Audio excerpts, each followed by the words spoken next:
You are listening to the Norton Library Podcast, where we explore classic works of literature and philosophy with the leading scholars of the Norton Library, a new series from W. Norton that introduces influential texts to a new generation of readers. I'm your host, Mark Chirino, with Michael Von Cannon producing, and today we present part one of our 2 episodes devoted to the selected tales of Nikolai Gogol, as we are joined by its editor, Kate Holland, and its translator, Michael Katz. In this first episode, we discuss who Nikolai Gogol was and what makes these short stories so significant to 19th century Russian literature, the challenges of translation, Gogol's Ukrainian background, the themes Gogol addresses, and the humor we find all throughout this volume. Kate Holland is Associate Professor of Russian Literature at the University of Toronto. She is the author of, among other works, the novel In the Age of Disintegration, Dostoevsky and the Problem of Genre in the 1870s. Michael Katz is Professor Emeritus of Russian and East European Studies at Middlebury College. In addition to his writings on 19th century Russian literature, he has translated over 15 Russian novels into English, including works by Turgenev, Dostoevsky, and Tolstoy. Kate Holland and Michael Katz, welcome to the Norton Library Podcast. Thank you. Thank you. Kate, maybe we can start with you. Who was Nikolai Gogol, and what can readers expect from these selected tales? Yeah, so Nikolai Gogol is a writer from the Russian Empire in the 19th century.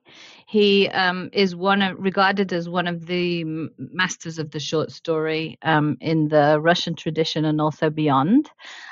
He is from what is now Ukraine. So we can maybe talk a little bit more about that later. He was a master of several different genres. So people may know him for his novel Dead Souls, but he also wrote a play, and then he, of course, was a master of the short story genre, which is what we're going to talk about today.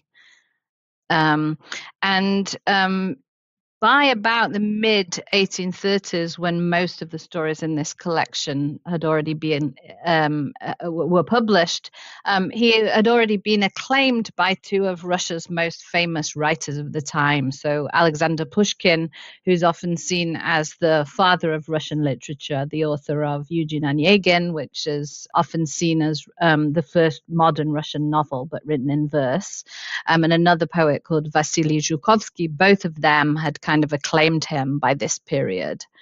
And so he was a reasonably well-read writer of his time. But when we think about popularity, we also need to remember that actually the Russian Empire in the first part of the 19th century was this vast space in which there was a tiny literate class. And so the number of people who actually read his works was quite small, and it was concentrated in a few cities and large estates. And the Russian and Ukrainian literature of the time was mainly concentrated just around a few institutions and communities. So it was quite a small group. So if he was acclaimed, at least critically and by other artists, but perhaps wasn't a best-selling author read by the masses, what was his life like? Was he able to live comfortably on his writing? He was sort of a grifter in certain ways. So he grew up on the left bank of the Dnieper River, so in the part of the Russian Empire which is now Ukraine. And he was descended from Ukrainian Cossack nobles on one side and from Polish gentry on the other. He went to school at the age of 12 and was very active at school in all kinds of creative endeavors. He acted in plays. He wrote for the school magazine. And then he moved to St. Petersburg. And so that was kind of a significant move because St. Petersburg, of course, was the capital of the Russian Empire, built by Saint Peter by Peter the Great in the beginning of the 18th century.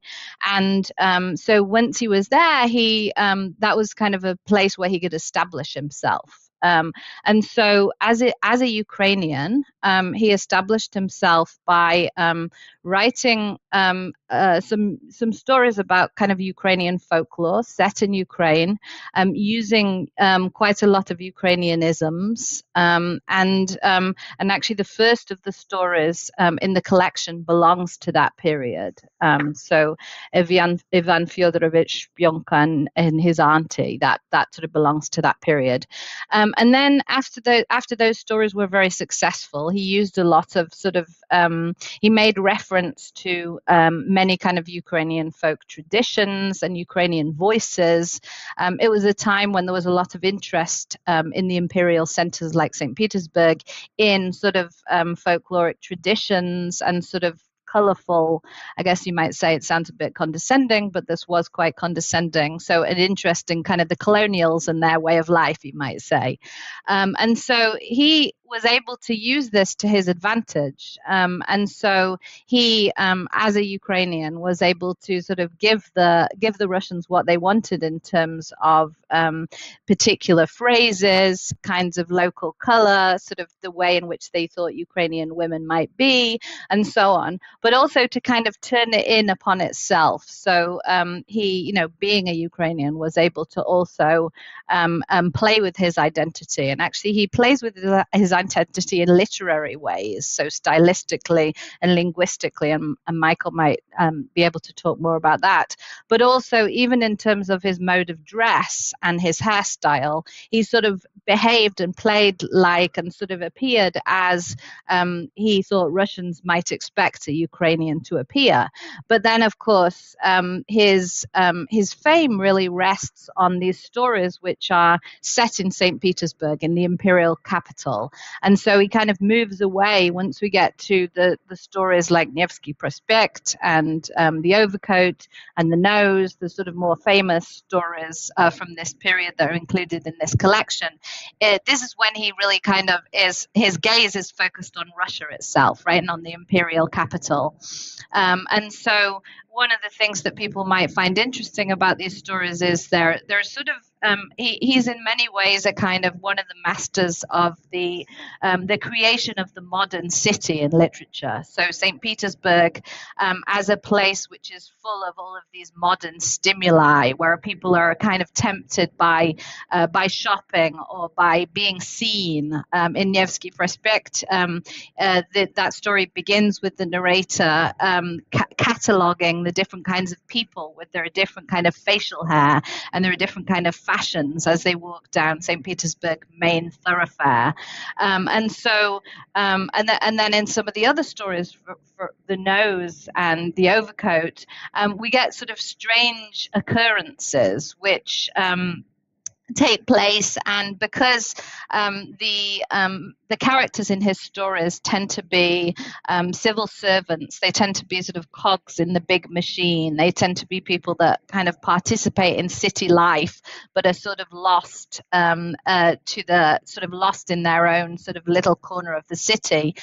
Often the strangeness of those phenomena is apparent to the reader, but not necessarily to the characters. And so you get this very interesting perspective in which the reader of these stories is sort of all-knowing, but at the same time there's a lot of irony. So Gogol, with the narrators of these stories, you never really know whether you're also the one that fun is being poked at, right? When we think of 19th century Russian writers and Dostoevsky and Turgenev, Tolstoy, you mentioned Pushkin, where does Gogol fit in, not only during the 19th century, but as we look back here in the 21st century in terms of legacy and importance? Am I wrong that we don't talk about Gogol quite as much as some of the others? And is that maybe a mistake? How would you assess that relationship? Yeah, it's an interesting question. So there's an erroneous quote which is attributed to Dostoevsky, which people may have heard of, which is that we all came from under Gogol's overcoat. We meaning Russian writers. And actually, this is there's no evidence that Dostoevsky ever said this, but Gogol was very important and influential for Dostoevsky. And in terms of the sort of what we think of as the Dostoevskian hero, so someone who is sort of perhaps has a divided sense of self, a sort of alienation within the modern city, that very much comes out of Gogol's characters. And one other reason that he may be slightly sidelined is because of the genre that he worked in. Right, Russian literature is often associated with the big novels, the masterpieces of Dostoevsky and so on. But Gogol was a master of the short story, right? And so, and I think that you know, if you actually look at sort of contemporary short story writers, Gogol is often mentioned along with Chekhov as being sort of really up there with the kind of architects of the genre. And certainly, I think that nowadays, of course, there's the extra interest in the fact that Gogol is really one of the only significant names in Russian literature that people in the West might have heard of, who's from the periphery, right? Who's actually not from central Russia, but who's from Ukraine. And so nowadays, in the context of the Russian invasion of Ukraine, he's very much a contested cultural property. So, for instance, I read him, and lots of our students read him in Russian literature courses. But he really is an important figure in Ukrainian literature. And actually, we were talking about him as Gogol, but of course, in Ukrainian it's Hochol, right? And so you will see him referred to more and more in the Ukrainian context in that way. But at the same time, his identity, I think, is better understood as a hybrid identity, as an identity in which he was able to pick and choose. Michael, as Kate is talking about the variety of 19th century writers, it occurs to me that you've translated most of these writers, or many of them. And I wonder, in your work in translating Gogol, how does that fit in? Does Gogol require a particular attention to something? How do you distinguish translating him versus the other writers you've worked with? The first thing I would say is, with all those Ukrainianisms that Kate mentioned, his Russian is more difficult to translate. And I don't know Ukrainian, and my dictionaries aren't as good in Ukrainian as they are in Russian. So I am really struggling when he's using Ukrainian words. Fortunately, the Russian editions of Gogol have translations from Ukrainian into Russian, and that helps a great deal. Are they completely different languages, Michael? Well, they're cousins. It's like Spanish and Portuguese, perhaps. Right. Okay. A Russian can really understand a Ukrainian, but as a foreigner, I speak Russian, but I can't understand when two Ukrainians are speaking. And the Russians can't believe that. They say, of course you understand. No, I don't understand. The other thing that you have to be concerned with Gogol is his humor. Humor is very difficult to translate. Of all the great Russian writers, he really is the only funny one. And Dostoevsky, Tolstoy, Turgenev, these people aren't making a lot of jokes in their novels. There's occasional comic relief. Gogol is a riot. Every one of his works, including Dead Souls and The Government Inspector, has a great deal of humor, and humor is hard to translate and keep it funny. Does that humor come from puns or linguistic play, or is it situational? Comes from everything. Puns, linguistic play, irony, sarcasm, caricature buffoons, you name it, he does it. I would say one other thing to add to what Kate said before, and I think this is interesting to note. Dostoevsky's first work called Poor Folk has a character who reads two short stories within the novel. And one of them is a Pushkin story, The Station Master, and the other one is a Gogol story, The Overcoat. And he loves the Pushkin story, and he hates the Overcoat. The Overcoat, he says, makes fun of me, makes fun of people like me. But the fact that a Dostoevsky hero is reading Pushkin and Gogol is really extraordinary in setting up the lineage of great Russian writers. Kate talked about the different genres that readers will find in your edition of Gogol's Selected Tales. And I wonder if you could talk about that a little bit from the translator's perspective, simply about Gogol's variety. Was translating these 7 stories, was it of a piece, or did you have different strategies and different challenges with each one? Well, Kate has mentioned that the first story really belongs to a different cycle, Ivan Shponka. That's part of his Ukrainian tales. But after that, once you get into the Petersburg tales, they really are similar. And there weren't different problems posed by different stories. They were really of a piece. You also talk in your brief introduction to this edition of Gogol's fantastic originality. And I wonder if you can expand a little bit on that. About, is his originality that it's fusing these genres, or that he has the humor? What do you find fantastic and original about Gogol's work?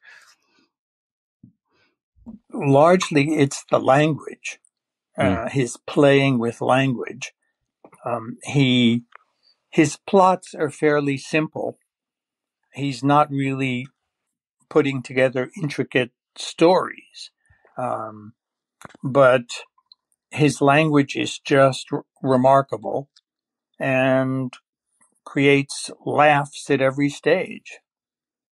Is there a moment in this book that was maybe your favorite moment of translation, or a moment that you would point to as exemplary of your work and what you had to render when it comes to Gogol's writing? Gogol ends the story of the man whose nose turns up in his bread at breakfast, and he has to go chasing all over Petersburg to reclaim his nose and get it back on his face where he belongs. And Gogol ends the story by saying, "But what is strangest, most incomprehensible of all, is how authors can choose such subjects. I confess this is beyond understanding. It's just, no, I just don't understand it. In the first place, there's definitely no benefit from it to the fatherland. In the second place, well, there's no benefit to it at all. I simply don't know what it is. But still, having said all this, although of course you can posit the first thing, the second, the third, one can even, but where do absurd things not occur? Yet when you think about it all, in this business, there really is something. No matter what anyone says, such strange things do occur. Rarely, but they do." I think that's wonderful. It's funny, but it's also the key to his stories. Strange things occur in each one of his stories, and he writes about them. Even the way you were reading that, it shows almost kind of a stream of consciousness or conversational. He's interrupting himself. There are ellipses and hyphens. Is that consistent with Gogol's rhetoric? Absolutely. Yes, indeed. In fact, he comments about the hero Akaky Akakievich in The Overcoat, right, and says, "The hero in Overcoat speaks only in broken sentences and adverbs and particles of speech. He never completes a sentence." That's right. He's creating the character and then commenting on the speech of the character. Yeah, I think that also one of the really original things about Gogol's stories, which is then becomes important in the 20th century, is the way in which speech is integrated into them. So, the idea, the kind of the sort of ways in which characters would speak, the sort of patterns of speech, really are very significantly represented within the original Russian. So I imagine that that's something that probably Michael needed to think about quite a lot when he was working on the translation. Of these 7 stories, I'm wondering if each of you could choose one. I know it's an impossible task, but maybe one that you most enjoy to talk about or teach or write about or read. And Kate, is there one of the 7 that you would choose above the others? Yeah, I really love Nevsky Prospect, the story that's named after St. Petersburg's main street. It has a really pleasing structure. I already talked a little bit about the fact that we begin with the narrator following these crowds of people going along St. Petersburg's main street at different times of day. So in the morning, he kind of goes through which are the kind of people that walk down the street in the morning, who in the afternoon, who later at night. And then, of course, we get to the evening, and he follows 2 different characters, so one tragic, one comic, who are in turn following 2 different women into the smaller streets that lie beyond the main street. So you kind of get off the main thoroughfare into the sort of corners of St. Petersburg life. And then what happens in each of the stories is that what seems at first to be the case turns out to be radically illusory. And so both of the stories kind of end up in very surprising ways. And at the end of the story, the narrator kind of goes back to the beginning, and he talks about that it must be the devil himself who's lighting the gas lights along the street, the central street. And it's just such a great story to read and to teach. I was intrigued that you call it in your introduction a physiological sketch. Now, we've heard of psychological sketches, but how would you define that, and how does this story apply to that definition? Yeah, it's interesting because city descriptions sort of at the time borrowed metaphors from the sort of new science of physiology. So in physiology is about the study of organs and sort of what is the role that each organ plays in the body.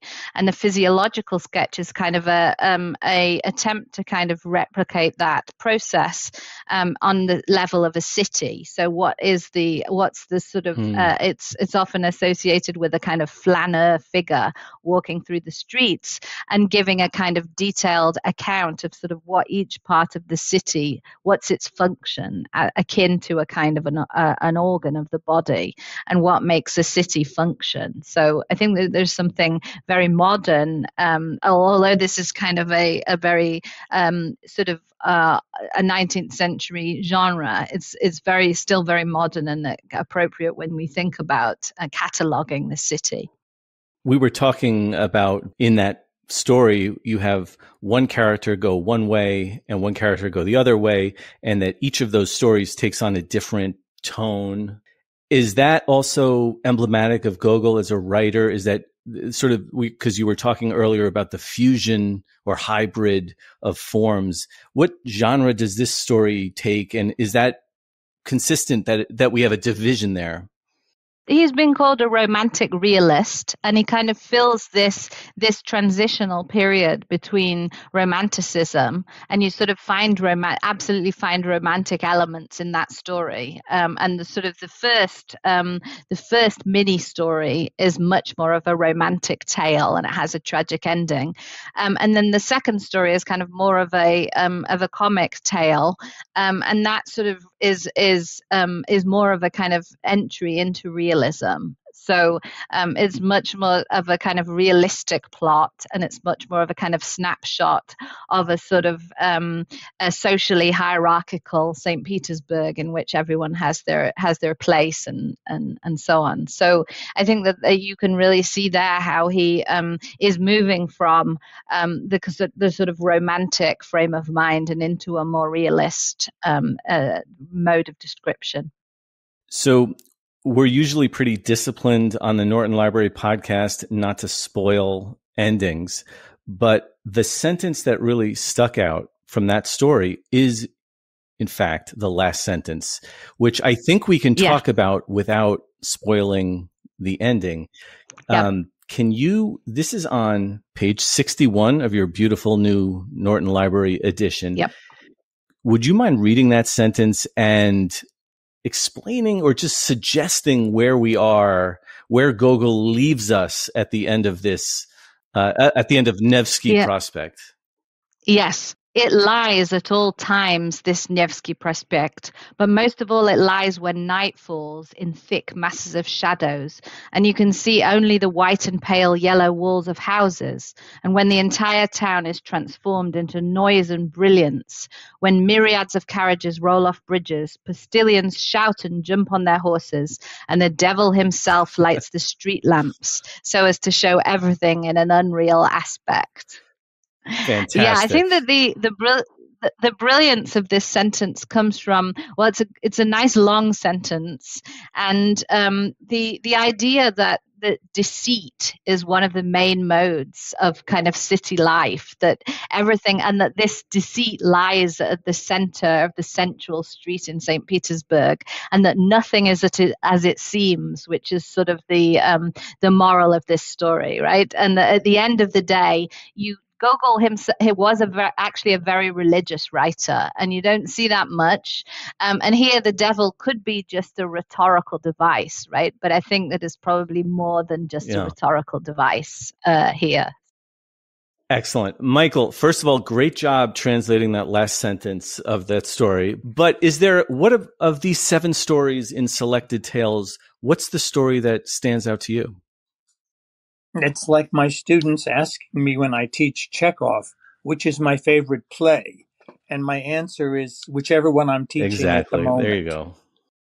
I love all 7 of these stories. I was going to say The Overcoat, which is an obvious choice, but then Kate got me thinking about Ivan Shponka. And Nabokov says in his wonderful book on Gogol that Shponka shows us the direction that Gogol was going to take.